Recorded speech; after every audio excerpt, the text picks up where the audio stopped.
j'aime pas dire le mot de communauté au singulier, je déteste ça parce que ça enferme une communauté, je dis jamais la communauté juive, gay ou la communauté quelle qu'elle soit. Antillaise. Antillaise, voilà, vous avez raison. Alors je suis Ariel Veil et dans le Marais je suis le maire.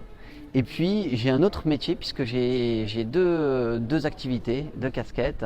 Je continue à travailler un petit peu, j'ai beaucoup réduit mais je continue à travailler. Je suis aussi un pied dans l'entreprise, je suis économiste de formation et je dirige un programme de coopération analytique avec de grandes sociétés, des équipes un peu partout dans le monde, dans lequel il s'agit de surtout rendre plus simple le financement des PME, des petites et moyennes entreprises en Europe.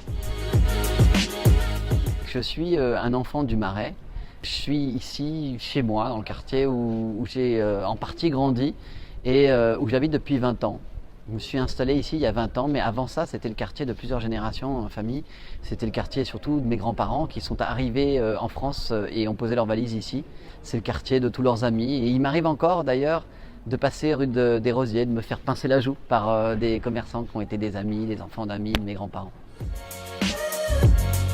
L'arrondissement a beaucoup à voir avec des arrondissements voisins. On partage avec le 5e de l'autre côté de la Seine, par exemple, cette espèce de cœur de Lutèce. On partage avec la mer du 12e, par exemple, le canal, le bassin de l'Arsenal.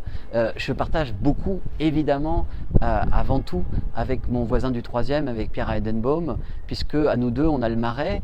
Et cette réalité du Marais, elle est très tangible, puisqu'on a beaucoup de choses en commun. D'abord, elle existe. Il y a un quartier qui s'appelle le Marais, on parle du haut et du bas Marais, mais il y a un Marais. On a ensemble Paris Marais Culture Plus, qui est un réseau des acteurs culturels du Marais. On a aussi Marais Entreprendre, un réseau des entrepreneurs et des gens qui travaillent dans le Marais. On a fait ensemble beaucoup de choses. Enfin, on a en commun aussi avec le premier, et c'est peut-être parfois paradoxal, mais on est l'hypercentre de Paris.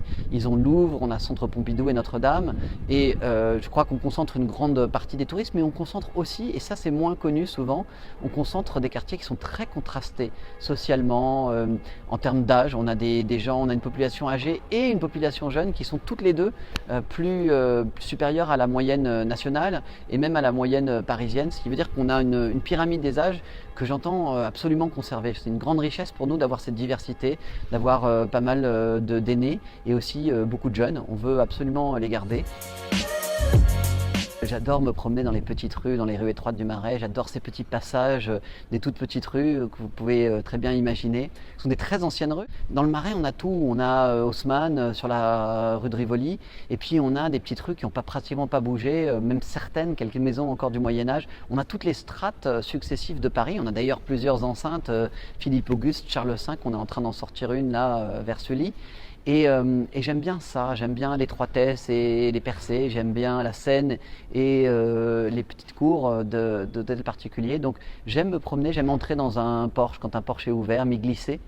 Et j'aime aussi aller, bien entendu, musarder au soleil. Je connais pratiquement par cœur toutes les heures d'ensoleillement. Je sais à quel café il faut être pour avoir le soleil, notamment dans les jours plus durs de l'hiver ou de l'automne, où il y a une demi-heure parfois de soleil seulement sur une façade. J'aime dans le Marais sa diversité.